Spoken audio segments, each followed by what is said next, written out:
बिस्मिल्लाहिर्रहमानिर्रहीम अस्सलाम वालेकुम नाज़रीन, कैसे हैं आप सब? ठीक है, उम्मीद करता हूं कि आप सब खैर आफियत से होंगे। नाज़रीन कराम, साद रिजवी साहब ने जो कैंपेन स्टार्ट की इलेक्शन की हैदराबाद सिंध से इस वक्त पंजाब में दाखिल हो चुके हैं। लाहौर की सड़कों पे इलेक्शन कैंपेन कर रहे हैं जिसका नाम है लब्बैक इलेक्शन कैंपेन रैली। नाज़रीन कराम, ये ठोकर न्याज बेग से शुरू हुई और आज जो है ये जाके काहना वाली साइड पे जो है इसका इख्तिताम होगा। बात करेंगे इस वक्त दूसरी सियासी जमातों की, जिसमें अगर बात की जाए पीपल्स पार्टी की, तो पीपल्स पार्टी के जो बिलावल भुट्टो साहब हैं वो भी इस वक्त जो है लाहौर के अंदर बड़े सरगर्म हैं। दूसरी तरफ बात की जाए नून लीग की सियासत की, तो नून लीग भी स्पेशली लाहौर के अंदर बहुत ज़्यादा सरगर्म है।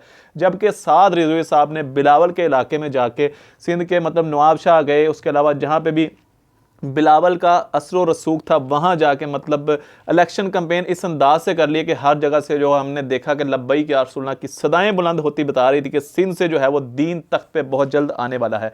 बात की जाए इस वक्त आज साद रिजवी साहब ने कहाँ कहाँ से क्या क्या कैंपेन की, कौन कौन से एनए से गुजरे हैं, कौन कौन से उम्मीदवार हैं, और तहरीक लब्बैक पाकिस्तान जिस तरह 2018 में एक बड़ा सरप्राइज दिया था, कोई इलेक्शन कैंपेन नहीं की थी इतनी बड़ी और उसके बावजूद जो है वो लाखों में वोट लिए थे, उसके बावजूद 23 लाख के करीब वोट लिए थे। आज 2024 में जो इलेक्शन होने जा रहे हैं तहरीक लब्बैक पाकिस्तान कितना बड़ा सरप्राइज देने वाली, वो भी आपके साथ डिस्कस करते हैं। नाज़रीन कराम, जो हमारे पास डिटेल्स आई हैं और हमने जो है ठोकर से कवरेज स्टार्ट की तहरीक लब्बैक पाकिस्तान के अमीर अल्लामा साद रिजवी साहब ने जब आज की जो ये रैली इसकी शुरुआत की, तो जो शुरुआत हुई है वो ठोकर न्याज बेग NA 125 से स्टार्ट हुई है, जहां से तहरीक लब्बैक पाकिस्तान के उम्मीदवार खुरम शहजाद साहब हैं, ये NA का इलेक्शन कंटेस्ट कर रहे हैं। और दूसरा NA 126 जो है वहां से मोहम्मद अहमद साहब जो हैं वो वहां से जो है इलेक्शन कंटेस्ट कर रहे हैं। उसके बाद अगला स्टॉप जो था दरबार किबला अमीरुल मुजाहिदीन, कौन नहीं जानता उस हस्ती को जिसने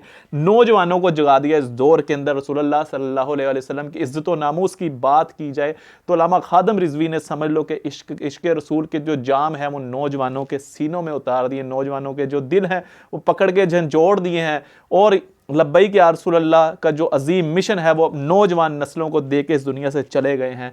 इस वक्त NA 129 है जो कि दरबार अमीरुल मुजाहिदीन है, वहाँ से बिलाल लियाकत साहब जो हैं वो NA का इलेक्शन कॉन्टेस्ट कर रहे हैं। ये मैं आपको तरतीब वाइज बता रहा हूँ, ठोकर से निकले दरबार अमीरुल मुजाहिदीन NA 129 पे आगे, वहां से आगे जो है दाता दरबार NA 130 है। NA 130 बहुत अहम हल्का, सैयद खुरम रियाज शाह साहब वहां से NA का इलेक्शन लड़ रहे हैं, दाता दरबार वाली साइड है। और मैं आपको बताता जाऊं यहाँ पे भी साद रिजवी साहब होके गए हैं, आगे अभी रैली चल रही है।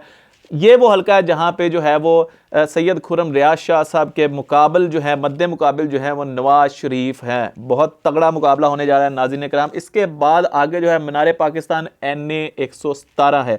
NA 117 से सैफुर रहमान साहब जो हैं वो NA का इलेक्शन लड़ रहे हैं। मीनार पाकिस्तान के बाद अगला स्टॉप जो है वो नाज़रीन कराम रेलवे स्टेशन का है, NA 118 है। मुफ्ती आबिद हुसैन साहब बड़ी मशहूर और जानी पहचानी शख्सियत हैं, वहाँ से होते हुए साद रिजवी साहब जो हैं वो NA 119 शालीमार चौक जो है वहाँ से ज़हीर मुगल साहब NA का इलेक्शन लड़ रहे हैं। पूरी कैंपेन बता रहा हूँ जो आज के दिन में साद रिजवी साहब कर रहे हैं।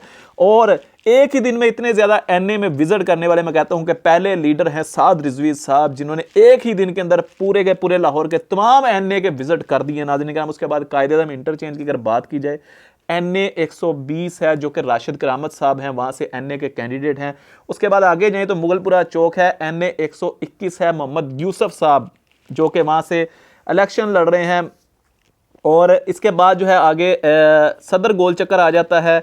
सदर गोल चक्कर NA 122 है नाज़रीन कराम। NA 122 से मुफ्ती तसद्दुक साहब जो हैं वो इलेक्शन लड़ रहे हैं NA का। उसके बाद लिबर्टी गोल चक्कर आ जाता है, NA 128 है। और यहाँ से जो है वो आसिम इरशाद साहब जो हैं वो इलेक्शन लड़ रहे हैं। उसके बाद कैंची शंघाई पुल है, NA 127 बहुत अहम हल्का है नाज़रीन कराम, बहुत अहम हल्का। लेकिन यहाँ से जो तहरीक लब्बैक पाकिस्तान के उम्मीदवार हैं वो मतलूब अहमद साहब हैं जो कि यहाँ से इलेक्शन कंटेस्ट कर रहे हैं। उसके बाद ये जो रैली जो आज ख़त्म होने वाली है LDA गोल चक्कर काना पे, वहाँ पे NA 123 भी है और NA 124 भी है।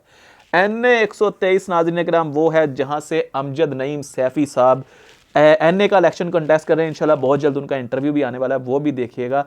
उसके बाद बात की जाए NA 124 की, तो वहाँ से जो है वो इरफान अली साहब जो हैं वो एनए का इलेक्शन लड़ रहे हैं।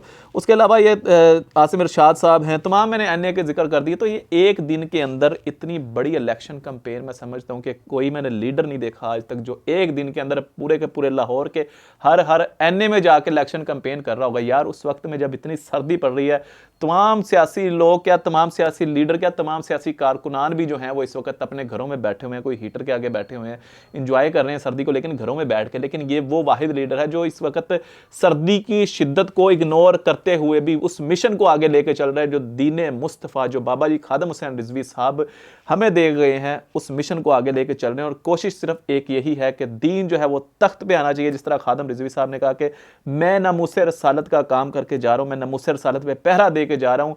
अब ये आप लोगों पर डिपेंड करता है कि आप लोग किस तरह दीन को है वो तख्त पे लेके आने वाले हैं। तो ये ओवरऑल सूरत हाल थी आज की साद रिजवी साहब की इलेक्शन कैंपेन की।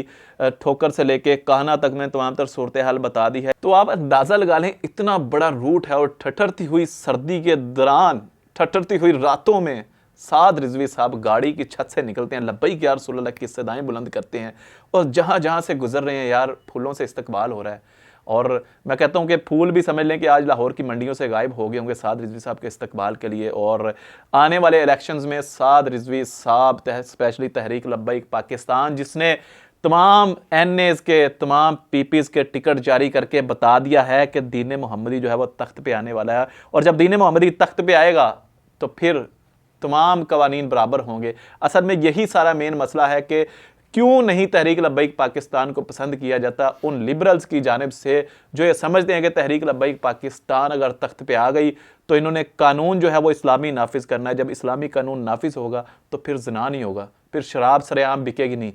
क्योंकि नाज़रीन कराम, जब दीन तख्त पे आ जाएगा उसके बाद इस्लामी कानून नाफिज होगा। इस्लामी कानून जब नाफिज हो जाएगा उसके बाद कानून सबके लिए बराबर होगा, चाहे कोई अमीर हो चाहे कोई गरीब हो। नाज़रीन कराम, ये आज का जो है व्लॉग था। आपने कमेंट सेक्शन में बताना है आपका आज का व्लॉग किस तरह का लगा। बहरहाल अपना बहुत सारा ख्याल रखिएगा, स्पेशली अपने मेज़बान अमानुल्लाह कायम खानी को दीजिएगा इजाज़त। अल्लाह निगहबान।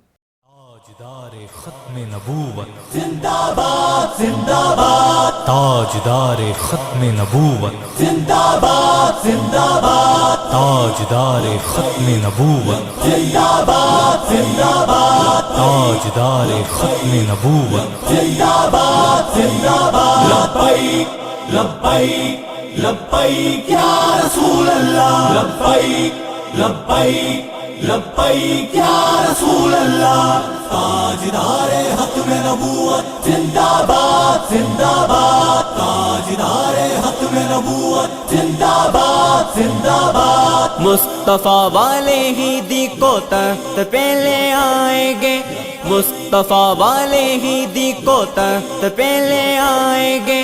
वोट की ताकत से TLP